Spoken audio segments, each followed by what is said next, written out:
Monsieur le Président, les modérateurs, mesdames et messieurs, je suis très heureux. Donc, en 15 minutes, je vais aller très vite pour traiter ce sujet qui est passionnant de l'évaluation prothétique, du bénéfice prothétique chez un patient qui présente des troubles cognitifs. Et c'est un vrai enjeu pour nous, audioprothésistes, parce que le professeur Puisieux le disait tout à l'heure, ça concerne un nombre de personnes considérable. Une estimation rien que sur les patients Alzheimer de l'ordre de 900 000 malades aujourd'hui, avec une projection de plus d'1 200 000 personnes, 220 000 cas nouveaux chaque année, c'est plus de 600 par jour, c'est 15% de la population de là de 80 ans. Et puis, si on intègre les aidants, et le professeur Puisieux soulignait tout à l'heure, c'est 3 millions de personnes en fait qui directement, par le patient Alzheimer, subissent cette situation.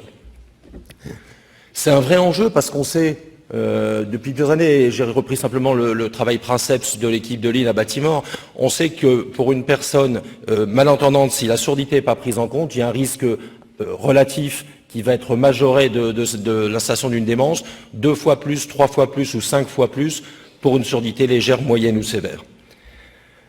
On sait qu'il y a un bénéfice potentiel d'un appareillage auditif. J'ai repris simplement un des résultats de l'étude de Séverine Lezy il y a 3 ans, qui avait montré que des patients appareillés porteurs d'une surdité sévère avaient des scores cognitifs meilleurs que des patients en surdité moyenne non appareillés. Donc, effet positif d'un appareillage auditif sur les fonctions cognitives. Il y a un travail qui a été publié dans le Lancet l'année dernière, qui est absolument, et je vous conseille tous de le lire, parce qu'il est extrêmement intéressant pour nous. Dans ce papier, ce qui a été étudié, ce sont les risques, les facteurs de risque d'apparition de démence, en cataloguant ceux pour lesquels il n'y avait pas aujourd'hui d'intervention possible et non modifiables, 65%, et il y a des risques de majoration de l'installation d'une démence sur lesquels on peut intervenir, 35% des cas. Donc c'est un vrai enjeu d'essayer d'influer sur ces risques potentiels. Et parmi ces risques, celui qui est le plus important, 9%, et sur lequel on peut agir, c'est celui du problème d'audition. Donc être capable pour nous de prendre en compte le problème de l'audition chez des patients pour éviter l'Alzheimer ou une maladie apparentée, ou limiter ses effets lorsqu'il y a déjà une situation cognitive dégradée, est un vrai enjeu pour les années à venir. Ça l'est aujourd'hui, ça l'est pour les années à venir. Et ce qui est absolument essentiel, c'est de se dire qu'aujourd'hui, toutes les publications montrent qu'il y a un taux de sous-équipement de ces patients Alzheimer qui est absolument effroyable. Les gens ne sont pas appareillés quand ils sont en situation de déclin cognitif. Alors il y a des contraintes spécifiques, évidemment, pour prendre en charge ces patients. Les premiers, ça va être à toutes les étapes de l'appareillage auditif. On n'appareille pas quelqu'un qui est très dégradé sur le plan cognitif comme quelqu'un qui n'a pas de difficulté, que ce soit dans le bilan, dans la décision, dans la stratégie d'appareillage, dans le contrôle, dans le suivi. Il y a une implication importante à mettre en place, évidemment, du patient, mais aussi de tous les professionnels qui gravitent autour de cette personne et de tout l'entourage, et notamment des soignants, des aidants, qui vont jouer un rôle essentiel. Si l'aidant n'est pas impliqué de manière positive dans l'appareillage, il ne sera pas porté ou il sera porté de manière inefficace. Et l'enjeu, en fait, pour nous aussi crucial, sur lequel on va se focaliser, c'est le bénéfice. Comment on évalue le bénéfice prothétique chez quelqu'un qui est déjà porteur de troubles cognitifs, soit qui se sont installés ces troubles après l'appareillage auditif, donc un de nos patients qui était en situation confortable et qui se dégrade sur le plan cognitif, soit un patient qui est déjà porteur de troubles cognitifs, qui n'a pas été appareillé et qui est porteur d'une surdité qui justifie d'un appareillage. Comment on fait pour évaluer le bénéfice? Comment on fait pour dire oui, ça vaut le coup de mettre tous les moyens en œuvre pour l'appareiller malgré le fait qu'il y ait déjà une situation cognitive dégradée? Alors, on a la chance, c'est que dans le dernier rapport de la SFORL, il y a 2 mois, il y a un travail qui est absolument remarquable de Xavier Perrault, qui a traité de ce sujet-là sur l'appareillage des patients déments malentendants, et il fait une revue de la littérature aujourd'hui et une analyse des données actuelles qui est tout à fait intéressante. Je vais aller très vite sur les éléments essentiels. Il montre, par l'analyse de toutes les données dont on dispose actuellement, que chez un patient avec des troubles cognitifs, les répercussions directes de la perte d'audition et les conséquences indirectes, la dépression, le retrait social, etc., sont amplifiées par la pathologie. Il y a une accélération du déclin cognitif s'il n'y a pas de prise en charge de la surdité. La deuxième chose qui montre, c'est que la réhabilitation audioprothétique des patients déments malentendants, elle peut réactiver la stimulation auditive cognitive et avoir un effet favorable sur les troubles comportementaux, la dépression, le niveau de dépendance, et qu'elle a également un effet positif, et on le comprend mieux en ayant écouté tout à l'heure l'intervention précédente, sur les aidants de ce patient. Alors il y a quelques conclusions, je vais les lire parce que j'ai synthétisé sur ces points-là en reprenant in extenso ce qui est écrit dans cet article. En termes de faisabilité, l'existence de troubles cognitifs n'est pas un obstacle, il ne doit pas être un obstacle à l'appareillage. On peut appareiller un patient Alzheimer. Chez les patients Alzheimer de stade léger ou modéré, la compliance et la tolérance au port des appareils sont correctes, mais ils nécessitent la présence constante d'un aidant. Les personnes en situation de déclin cognitif ne sont pas capables de gérer seuls leur appareil auditif. Il faut une aide permanente. Toutes ces données, elles sont issues de plusieurs études qui ont été faites interventionnelles. Donc c'était des gens qui n'étaient pas appareillés, qui étaient des patients déments et qui ont été appareillés alors qu'ils étaient déjà déments. Il y a 3 grosses études à Pittsburgh, à Manchester et à l'équipe de Lyon. Il y a des auteurs ici dans la salle qui ont été faites en double aveugle avec des groupes placebo, donc avec une grande rigueur méthodologique.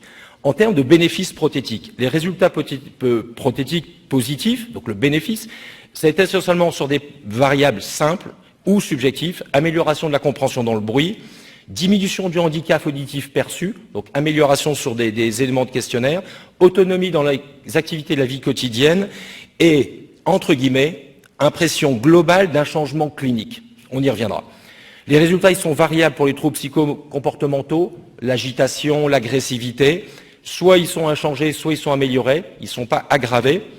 Et les bénéfices en termes auditifs, psychocomportementaux et qualité de vie étaient plus limités, voire inexistants, chez les patients Alzheimer à un stade sévère ou à évolution rapide. Les gens qui étaient déjà très dégradés, l'appareillage auditif apporte pas ou très peu de bénéfices. Et une des hypothèses, c'était de dire, ils sont plus capables de refaire le pattern, et c'est important dans la façon dont on doit évaluer ces patients, c'est-à-dire que vous mettez un appareil, vous amplifiez, mais la capacité qu'auront ces patients-là, qui sont déjà très dégradés sur le plan auditif, sur le plan cognitif, sur le plan central, font qu'ils ne pourront plus faire les connexions, ils ne retrouvent plus les patterns qui correspondent aux informations auditives, et ils entendent, à la limite, ils vont même plus reconnaître les bruits, on parle même pas de paroles, c'est-à-dire que même la fonction d'alerte qui pourrait être restaurée par l'appareillage ne le sera pas. Il y a une étude, c'est intéressant parce qu'on peut la confronter à ça, qui a été faite il y a 2 ans. C'est une étude franco-espagnole avec 28 audioprothésistes impliqués, 286 patients testés qui vivaient en établissement gériatrique, où là, les audioprothésistes ont analysé avec beaucoup de facteurs, notamment cognitifs et de bénéfices d'appareillage auditif, la situation. C'était des patients qui avaient 88 ans en moyenne, qui avaient été appareillés 12 ans avant. Donc c'était des patients qui étaient suivis et déjà appareillés. Et parmi ces patients, il y a 93 patients avec des troubles cognitifs qui étaient suivis, qui avaient été diagnostiqués et qui étaient suivis. Et pour aller très vite, évidemment, tous ces patients, 98%, ils n'étaient pas autonomes dans leur gestion. Mais ce qui est important, intéressant, c'est que quand on a interrogé le membre le plus proche, celui qui le connaissait le mieux, ça pouvait être le conjoint, ça pouvait être les enfants, ça pouvait être le soignant le plus proche. On a pris comme référence la personne qui connaissait le mieux, et quand on a questionné en disant, la question était celle-ci, quel est le bénéfice de l'appareillage au niveau de la communication que vous avez avec le malade, dans 69% des cas, le bénéfice était jugé important, 23% limité, mais il existait. C'est-à-dire que ces patients qui avaient été appareillés, pour 92% d'entre eux, avant le déclin cognitif, il n'y avait pas de diagnostic de démence au moment où les gens étaient appareillés, se sont dégradés par la suite, et bien chez eux, le bénéfice de l'appareillage était important, limité éventuellement, en tout cas il était vraiment essentiel. Alors, en pratique, comment on fait pour évaluer le bénéfice prothétique? Il y a toutes les batteries de tests qu'on peut faire, sur lesquelles on peut s'arrêter. Et il y a eu 2 travaux récents d'audioprothésistes que j'ai mis, Camille Vigé de l'école de Cahors, Aurélien Briffaut de Nancy, qui sont 2 étudiants en audioprothèse, et il y a 2 étudiantes en orthophonie, Clémence Barrière et Pauline Boudel, qui ont fait un travail remarquable et qui se complètent tous les 3. En fait, ils ont pris tous les tests qui existaient, l'audiométrie tonale, l'acoumétrie, le petit test instrumental avec un objet, l'audiométrie conventionnelle, des protocoles de tests qui avaient été faits, des questionnaires, etc. Et ils ont fait passer toute la batterie de tests pour voir la faisabilité et la pertinence en fonction de la situation cognitive du patient qui était mesurée par le Codex et par le MMSE. Donc en fonction de la situation cognitive, il y a des gens très dégradés, qu'est-ce qu'ils étaient capables de faire comme test et comment ça pouvait être interprété. On va aller vite. Le test tonal, l'audiométrie, soit avec instrumental, soit en faisant une audiométrie prothétique, on peut le faire dans certains cas, c'est un test de contrôle, c'est pas du tout prédictif du bénéfice. Le seuil prothétique peut être à 25, à 30, à 35. On sait que l'amélioration de l'habilité chez nos patients non dégradés, il va améliorer l'intelligibilité au moins dans le calme. C'est pas le cas là. C'est juste, on peut contrôler le réglage de l'appareillage auditif, mais il n'est pas annonciateur d'un bénéfice. L'acoumétrie vocale et l'audiométrie vocale, c'est la même chose, beaucoup de prudence, parce que le score vocal, quand on va faire répéter, que ce soit des logatomes, des mots, des phrases, on peut avoir des scores performants, mais en fait le patient répète en perroquet. Vous lui dites bouchon, bouchon, tableau, tableau, bille, bille. il va répéter, on aura 88% d'intelligibilité, mais en fait, même s'il y a une capacité de discrimination du signal, il n'y a pas d'intégration ou d'utilisation. Donc le conseil, c'est plutôt de dire, faire de l'essai conversationnel, poser des questions en situation ouverte et regarder la capacité de tenir un échange conversationnel en complément de ces éventuelles mesures. Il y a une tâche qui est absolument pertinente pour ces patients Alzheimer, c'est les tâches de détection et d'identification. C'est-à-dire que le principe, parce que ça va mesurer la capacité qu'a le patient à utiliser l'appareillage pour utiliser des informations auditives. Le principe est simple, je vous montre une des applications qui a été développée dans un logiciel qui s'appelle iDetect par un groupe d'orthophonistes, Clémence Barrière, Pine Boudel et François Leclerc. Le but, c'est de tester avec et sans appareil la capacité qu'a le patient à reconnaître un bruit. Il entend un bruit et sur une affiche qu'il a, manuelle ou sur l'écran de l'ordinateur, il doit dire j'ai reconnu, c'est le bruit de pas ou c'est le bruit d'horloge, etc. Des bruits, des timbres, on va mesurer sa capacité à distinguer une voix d'homme, de femme, de petite fille ou petit garçon, et de mots émis. Et c'est quelque chose qui est très intéressant, parce que cette capacité qu'on a à ce que la personne, même quand elle a des problèmes praxiques, à dire c'est ça, j'ai entendu le bruit et je reconnais que c'est ce bruit-là, elle va être résistante à un certain niveau de dégradation cognitive. Moi, j'ai vu des patients avec des MMS très dégradés à 7, à 8, à 10, qui étaient capables partiellement de faire cela. Donc c'est et on peut à ce moment confronter avec et sans appareil, on peut les tracer dans le temps, suivre, voir si cette performance auditive, elle se maintient.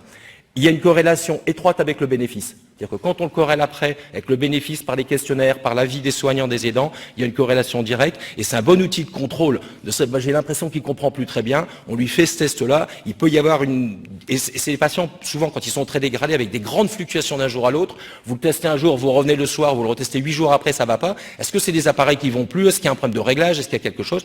En faisant ces tests-là, ça permet d'avoir, et en suivi interdisciplinaire, nous, on l'utilise depuis plusieurs années en systématique, et les orthophonistes, par exemple, qui suivent les patients, l'utilisent de la même manière. Les questionnaires audiologiques, ils ont été présentés de manière très complète, exhaustive par le professeur Puisieux. Le problème de certains questionnaires, c'est qu'ils sont très utilisés lorsqu'on veut faire des études, de la recherche, etc. Ils ne sont pas toujours adaptés à notre clinique courante. Il vaut mieux faire régulièrement un questionnaire, toujours le même, que d'avoir des très longs questionnaires qui seront faits de manière plus espacée chez ces patients. Et dans les questionnaires de qualité de vie, puisque ceux d'audiologie, aller poser la question de savoir s'ils vont au théâtre ou s'ils comprennent en réunion de plusieurs personnes alors qu'ils sont toute la journée tout seuls dans leur chambre, n'a pas de sens. Les questionnaires de qualité de vie, ils vont être intéressants à adapter. Et je veux remercier ici beaucoup le professeur Puisieux parce qu'il nous a permis par les échanges et par le lien fait avec l'équipe du professeur Novella de travailler, de développer des outils. Et je vous présente un questionnaire qui est utilisé aujourd'hui où on a bâti un questionnaire en s'inspirant des questionnaires existants, mais en le mettant vraiment axé sur notre situation, nous, l'évaluation prothétique, avec 3 questions qu'on va poser, qui peut être fait en auto-questionnaire et en hétéro-questionnaire. Les 3 premières questions sont les mêmes. Qu'on le fasse en auto-questionnaire, le patient répond quand il est capable, ou lorsqu'on va interroger un soignant. Pensez-vous que le port de l'appareillage facilite la communication avec votre entourage, votre famille, avec les soignants, etc. Pensez-vous que le port de l'appareillage vous aide à participer aux échanges et aux activités, lorsque vous allez déjeuner au réfectoire, lors des animations dans l'EHPAD, etc. Et pensez-vous que le port de l'appareillage a un effet positif sur votre qualité de vie? Et pour les soignants, on pose les 3 mêmes questions de leur point de vue pour le patient, en rajoutant simplement 2 items. Pensez-vous que le port de l'appareillage vous permet de travailler plus confortablement avec le malade? Et la dernière question, pensez-vous que le bénéfice prothétique justifie le temps passé pour la gestion quotidienne? En clair, est-ce que la contrainte de devoir les mettre, les retirer, les retrouver quand ils sont perdus, changer les piles, etc., vaut le coup par rapport aux bénéfices que ça vous apporte à vous et aux patients? Donc on a intégré le soignant à la fois dans le jugement que lui a de l'appareillage et dans le jugement personnel que ça a lui dans son rôle d'aidant ou de soignant. Et le dernier point qui est important et qui est aussi le résultant des avis des gens de terrain, c'est analyser les modifications psychocomportementales. C'est-à-dire, au-delà de tout ce qu'on vient de voir dans les batteries quand on fait l'évaluation, faire participer le soignant, l'aidant proche, celui qui connaît le mieux, c'est lui qui est le plus à même de nous donner un avis sur le bénéfice d'appareillage auditif, l'observation de tout changement clinique. C'est des patients qui vous disent il y a des effets on-off. Vous éteignez les appareils, puis vous voyez la personne qui est comme ça. Vous lui parlez, pas de mouvement. Pourtant, elle vous voit, elle voit que vous lui parlez, parce que vous êtes devant. Pas de manifestation. Vous faites la même chose, appareil allumé, c'est l'effet off, quoi. Toc, et ils se mettent en attention. Et il y a plein de signes comme ça que les familles, que les aidants nous disent, il est beaucoup moins agressif.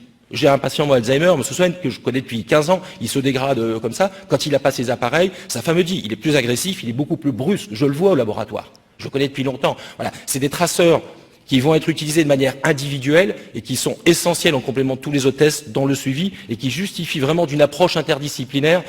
On le dit toujours, bien évidemment, on le dit chez l'enfant, etc., mais c'est particulièrement vrai, réussir à intégrer l'ensemble de l'entourage du patient, professionnel et familial, dans l'évaluation. Voilà, pour terminer, je voudrais juste remercier toutes les équipes, parce que je suis simplement le porte-parole de toutes les équipes, à la fois au sein des établissements, des aidants, des professionnels médecins, orthophonistes, infirmiers, aides-soignantes et toute l'équipe audioprothétique avec laquelle on réalise ce travail. Je vous remercie de votre attention.